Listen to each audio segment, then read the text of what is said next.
Maybe you know this story. During World War II, even before the U.S. entered the war, the German army made their way across Europe, taking everywhere they could conquer. And as the British forces were fighting with the French and the Belgians, they were advancing against the Nazis, but the Nazis were pushing them back, beating them, and advancing so far that they ended up in a port city of Dunkirk, France.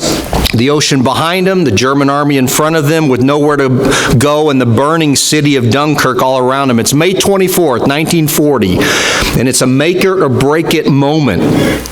They knew they couldn't win. They had nowhere to go. They figured they were about to be decimated, but something strange happened as Hitler decided to halt his pursuit. The men were stuck, but they weren't dead, and while Germany paused, it gave them enough time to get the word out, the word for help. An unbelievable army then, an armada of boats, normal people in these fishing vessels, every shape and size, came from England across the channel and rescued the beaten army. And they described them: motorboats, sloops, fishing boats, yachts, ferries, barges, everything to carry some tired men to safety. The operation was codenamed Dynamo, but the name of the city gets the press. It's Dunkirk, and maybe you saw the 1958 movie or the more recent 2017 movie. On the website Eyewitness to History, one man named Arthur D. Devine was on one of the small vessels. He described it, these vessels manned by every kind of Englishman, never more than 2 men, often just 1 to each small boat. There were bankers and dentists, taxi drivers and yachtsmen, longshoremen, boys, engineers, fishermen, civil servants. He said, even before it was fully dark, we had picked up the glow of the Dunkirk flames as they crossed the channel, came toward France. The sound of the firing and the bombing was all around us, growing steadily louder as we got nearer and nearer. The flames grew too. As we approached Dunkirk, there was an air attack on the destroyers, and for a little, the night was brilliant with bursting bombs and the fountain sprayers of tracer bullets. The beach, black with men illumined by the fire, seemed a perfect target, but no doubt the thick clouds of smoke were a useful screen. The picture will always remain sharp etched in my memory, the lines of men wearily and sleepily staggering across the beach from the dunes to the shallows, falling into little boats, great columns of men thrust out into the water among bomb and shell splashes. As the front ranks were dragged aboard the boats, the rear ranks moved up from ankle deep to knee deep, from knee deep to water deep, until they too came shoulder depth to their turn. At the beginning, they figured they might rescue maybe 50,000 before the Germans crushed them. Sadly, some 40,000 were taken prisoner or were killed. But by June 4th, you probably know how it all ends, because this ragtag group of boaters do the unthinkable and save some 340,000 soldiers from certain death. And the British Army would fight another day, and we know how that goes, and it all started at Dunkirk, 1940. Well, there's this other fantastic recording of a rescue that happened so many years before that one. And we've been reading, if you've been reading with us. It's incredible. Instead of so many coming to the rescue of an army, it took just one God using one man to do something remarkable, memorable, and miraculous, and the rest is, as we say, history. To take you back a little, Jacob's family is saved from the famine because of Joseph. The hatred and jealousy of his brothers sent him to Egypt, where he ends up saving the day and saving Egypt and making them rich as everybody comes to get food. That's where we left the story last week. Before Jacob dies, he tells his sons, don't leave me in Egypt. Carry me home. Bury me there. Jacob knows what God has promised. Egypt is not his home. His sons get special permission and a blessing from Pharaoh. They make the trek back home. They bury him there, and they come back to live in Goshen. Then before Joseph dies as an old man, he makes his sons promise, don't leave me here. Carry my bones with me. Take me back home. Fast forward a little, and sure enough, as Exodus 12:41 reads, at the end of the 430 years to the very day, all of the Lord's divisions left Egypt. And one chapter later it says, Moses took the bones of Joseph with him because Joseph had made the Israelites swear an oath. He had said, God will surely come to your aid, and then you must carry my bones up from this place. And they did it. Joseph knew what his father and grandfather and great-grandfather knew. Egypt was not their home. God had promised them they would someday be back home, and even if it was just their bones. We're still ahead of the story, though. Let's go back a little bit more. The end of Genesis ends fairly well, but Exodus opens a new chapter, and the bad news is, well, it catches us up with a few of these little details, like chapter 1, verse 6. Now Joseph and all of his brothers and all of that generation had died. But the Israelites were exceedingly fruitful. They multiplied greatly, increased in numbers, and became so numerous that the land was filled with them. But a new king to whom Joseph meant nothing came to power in Egypt, and that's how it all turns. Everything had gone so well for Jacob's family. They lived and they thrived in Goshen, but they grew and they multiplied, and the Egyptians started worrying. The old Pharaoh that loved and respected and took care of Joseph and his family, he's dead.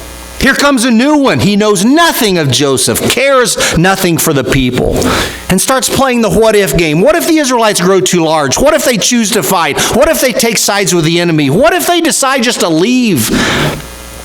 The new Pharaoh almost becomes paranoid and decides to deal shrewdly with the Israelites. But shrewd becomes ruthless. Hard becomes harsh. Caution and security become bondage and slavery. And he works them and he mistreats them. And on their backs he would build his great store cities for himself. But every time he oppresses them, they do better. The more they are worn down, the more they multiply. In the fields and in the cities and making bricks, they continue to thrive. So Pharaoh continues to curse them, but God continues to bless them. Pretty soon he's got a new plan. Pharaoh, not God. Pharaoh decides he will kill their baby boys. It's hard to imagine a group of Egyptians walking through some streets and just grabbing some innocent babies to kill them. How could that happen? I mean, it sounds so archaic, so horrible. But I guess you know, in a modern, advanced country like ours, we have tragically concluded, too, that killing babies still in the womb is acceptable. It is lawful. It's okay to do. This past Wednesday, you may know, the anniversary of Roe v. Wade. This past year, 2019, Planned Parenthood reported that they had 345,000 abortions just with them. Very sad. Very sad. Drowning baby boys in the Nile, that's Pharaoh's plan. Among the ranks of the Hebrews, he even tries to get them involved. The Hebrew midwives would help kill the baby boys, or at least they should. Two of them decide not to follow that horrible plan. And in one household, as the spotlight turns to them, these two parents, Amram and Jochebed, have their own plan.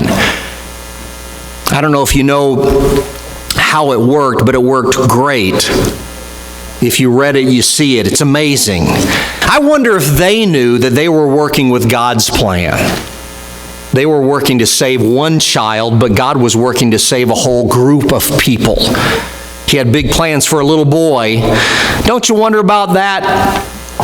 Don't you wonder about us? I mean, we read Moses. Wow, what an incredible figure. But I wonder if you know what God has planned for you. You ever look into a baby's eyes and wonder what he or she will become someday? Don't just look at a baby's eyes. How about someday look into a teenager's eyes or an adult's eyes or a retiree's eyes and just wonder what God still has planned for that one? Who knows? Who knows? Even among the smallest among us, who knows what God has planned? And talk about coincidence. A baby boy hidden by his parents in a sealed, watertight basket placed in the reeds along the Nile's edge. And who should come along to bathe but Pharaoh's own daughter? Sees the basket, fetches it. The servant brings the baby, and as he opens it, he is crying. Oh, a crying baby, like a little puppy. She wants to take it home. It's a Hebrew. But who could feed the baby till she can take it home? And coincidentally, there's somebody watching. The baby's own sister runs to get a nursemaid. And who could do that? The baby's own mother. What a coincidence. He's weaned. The baby goes to the palace, lives like a king. The baby named Moses, drawn from the water, becomes like an Egyptian royalty. And all of these things just keep happening. Crazy how many coincidences just keep happening. And lots of people like to use that word coincidence, but we don't like it. I hope you don't agree with it. Christian's perspective doesn't go along with coincidences and lucky breaks. Here's a quote: "Coincidence is when God chooses to remain anonymous." There's nothing random and accidental. There's no pure luck. We believe God is at work in all things, always, no matter what it looks like.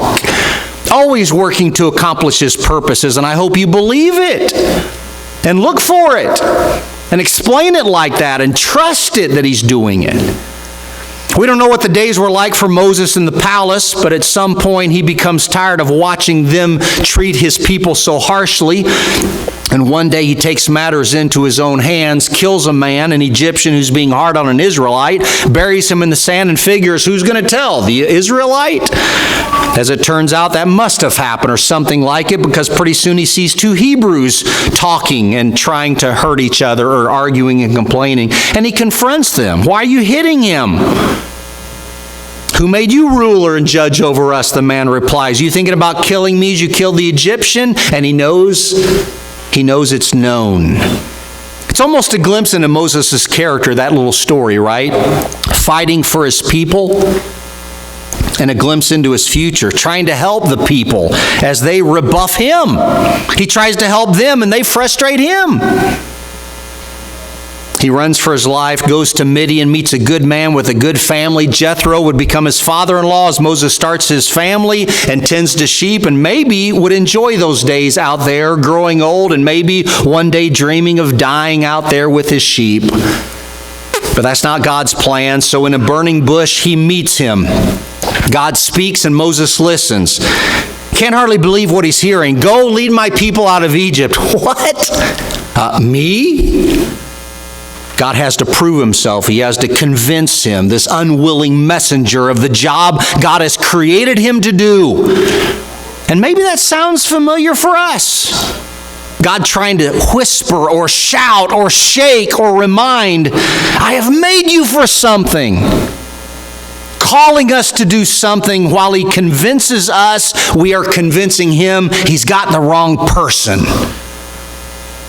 Even today, maybe there is somebody in here, maybe several somebodies, trying to convince God secretly and quietly of a horrific past, of some terrible failures, of the problems with my life. A load of reasons why God could never use you. While God just has one reason why he can, and he will if you'll let him. It is him. I am. I am who I am. I am the God of Abraham, Isaac, and Jacob. And he reminds him of his past. He reminds him of the future. He tells him what he can do. If he made the universe, if he made the mouth, then surely he can do this. God has heard his people cry. He will bring them home. So he tells Moses, and he lets Aaron help Moses, and they will do the leading as he accomplishes his plan. By the way, hint, hint, God doesn't need Moses. God doesn't need Aaron. God doesn't need me or you, but he loves to use us. He loves to use us.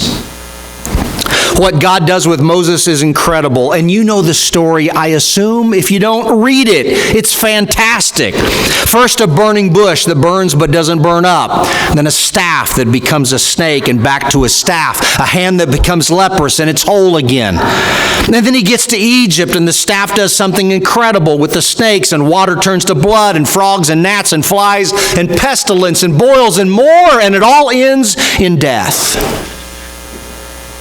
Horrible death for the ones the Egyptians love the most, as we would too, their children, their firstborn, their eldest sons.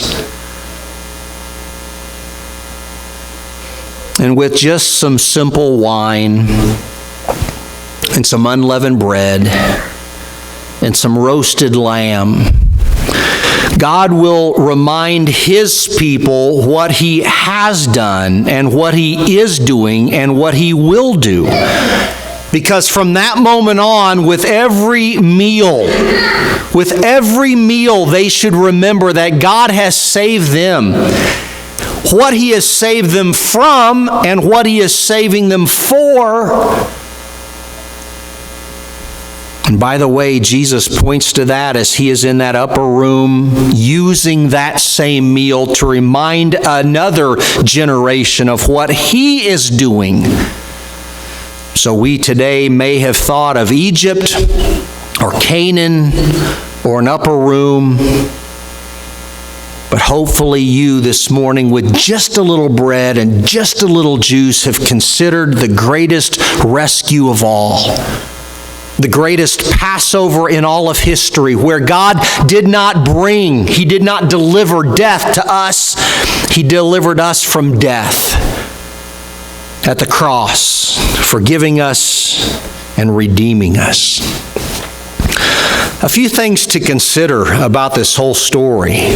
One is, even after watching God's people stuck in Egypt for 400 plus years, the question really isn't, is God faithful? Because He shows Himself faithful. Always. The question is, will God's people be faithful? And I think we keep running into this same story.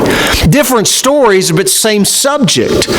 It is faith and it is faithfulness. And the last question we read in this section of the story, if you read this week's story, the last question that just hangs there is the people asking, is the Lord among us or not? Did you read that? The people watched the plagues unfold. They watched their captors humiliated and taken to their knees, decimated as the empire folds in some ways. They asked the Israelites not just to leave, they threw them out and gave them their treasures. Just please go. They watched the sea walls go up on both sides and the wet under pavement of the sea to dry up, and they walked across, turned around to see the army swallowed up, either sinking or swimming or dying, but pretty soon gone. They watched the bitter water become sweet, water pour from a rock in the middle of a desert, bread appear on the morning dew, and meat pile up around them in the form of birds. They watched miracle after miracle after miracle. Unbelievable, incredible miracles kept coming. God shows Himself faithful again and again and again with every turn. And what do the people do?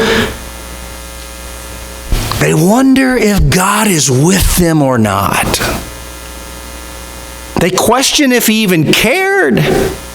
They weren't sure if He really was going to stick with them.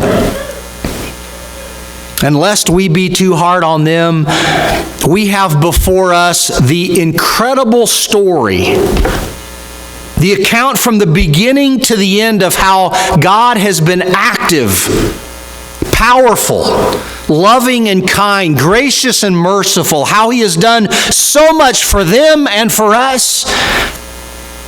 And even with all of this, I can guarantee there are some among us today, because sometimes it is me who wonders if God is still working, if He even cares.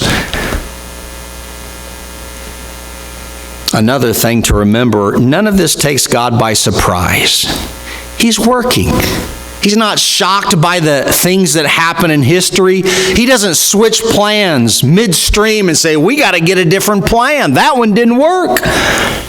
It may seem surprising that the Israelites get stuck in Egypt for over 400 years, but that doesn't surprise God. He knew it. He planned it. He foretold it. He said to Abram in Genesis 15, before Abram could understand it all, listen to what He said. Know for certain that for 400 years your descendants will be strangers in a country not their own, and that they will be enslaved and mistreated there. But I'll punish the nation they serve as slaves, and afterwards they'll come out with great possessions. Boy, I sure hope Abraham told Isaac that story. And Isaac told Jacob that story, and Jacob told his sons that story, and all of them told their children that story. That no matter what it seems like, even for over 400 years, that nothing is outside God's knowledge. Nothing is outside God's planning. Nothing is outside of God's protection. God is still working. No matter how bad it is or how God gets cut out of the picture at times, no matter how it may seem to us, just watch, because God is working. Did you see God's deliverance? He didn't just do it once with the plagues. He didn't just do it at the Red Sea. He didn't just do it at a desert setting. He didn't just do it when they were in trouble. He just kept doing it. He kept delivering His people. And it extends to us too. I hope you think, I hope you believe, I hope you know that you have been delivered. The death angel killed those who did not listen to the Lord, and one day hell will be populated by those who do not listen to the Lord. But the same Lord who at times seems mean or vindictive, seems like He is not present or He doesn't care, that Lord Himself offered Himself as the sacrificial lamb to deliver His people. His blood wasn't slapped on the doorposts of a home. For those of us who are saved, His blood is poured over all of us and every part of us. The body, the soul, the mind, the heart. Maybe you don't see it today when you look at each other, but I wish you could. Because we're looking at a group of people who has been washed clean, covered with blood. Maybe you can't see it, but new creations fill this auditorium. And all because of Jesus. Have you been washed, covered in blood, forgiven of sins, redeemed as a child of God's? But back to one more thing, because some of you would say, I've already done that. Good, then let me challenge you with something. Back to the last question the people ask, and all the way through the story, the people just kept complaining. You couldn't have missed it if you were reading this week. They just kept complaining, and I fear that we can do that too. Paul says in Philippians 2, do everything without grumbling. You could use the word complaining or arguing. Mary Carlomagno did this. She wrote about it in Success.com. I won't read the article, but she says, what happened when I didn't complain for 30 days? Hey, try it. How about we all try it and see if we might like it? Or how about this? Start hanging around people who have a reason to complain but don't. Like Joyce. Joyce has rheumatoid arthritis and she's in constant pain, but sometimes she'll visit her brother, Dennis, who just happens to be in a wheelchair because he's quadriplegic. He can't use his arms or his leg. He just sits there without help. He's got a great spirit, it's told, doesn't complain, but he does listen to his sister, and she'll whine for a while sometimes, and he will start mockingly, lovingly chide her with this. Oh, Joyce, tell me again how much pain you're in. How it hurts to walk across the room. Tell me again how long it takes you to dress yourself and clean the house and go shopping and put away all the groceries. Tell me again how it feels to take so long to do these things. I really, really, really want to know how it feels. That's all it takes for his sister, Joyce, to start grinning, and pretty soon they're all laughing, and she's throwing a pillow across the room. Oh, Dennis, be quiet. I can't even come over here and complain a little bit, she says. She gets a little medicine of understanding. She gets to see a bigger picture. She gets to minimize not her pain, but puts her pain in perspective. That's how Joni Eareckson Tada says it, because she knows the story because she's also quadriplegic. Come July this year, she'll be 53 years in a wheelchair after the diving accident. She says complaining and despair come when we make our problems and our pain the focus rather than God and others. She knows firsthand because she says herself, I hated my paralysis. I would at first drive my power wheelchair into walls, repeatedly banging them until they cracked. And early on, I found dark companions who helped me numb my depression with scotch and cola. I just wanted to disappear. I wanted to die. We don't want to minimize anybody's pain today. Life is hard. Maybe you'll say there are some times to complain. But she has described her journey with the Lord that includes some prayer time and some heavenly-minded friends and some deep study of God's Word that have changed her. She said, I began to see there are more important things in life. Listen, please, there are more important things in life than walking and having use of your hands. Sounds incredible, she says, but I would rather be in a wheelchair knowing Jesus than being on my feet without him. And she credits a friend, Steve Esses, for sharing with her just 10 words that kind of set the course for the rest of her life. Here are the words. God permits what we hate to accomplish what he loves. God permits what he hates to accomplish what he loves. Sounds somewhat familiar to Joseph's story. To Joseph's words to his own brothers. God intended this, his suffering, for good to accomplish what is now being done, the saving of many lives. It's perspective, you know. It makes all the difference in the world. Not to minimize your pain, but just to take away the reasons why you could complain. How about let's all make a pledge today that we will today and this week do everything without complaining or grumbling. That we will trust in God in every matter and we will just be grateful. It's a great place to start. Let's stand and sing. Come if you need to.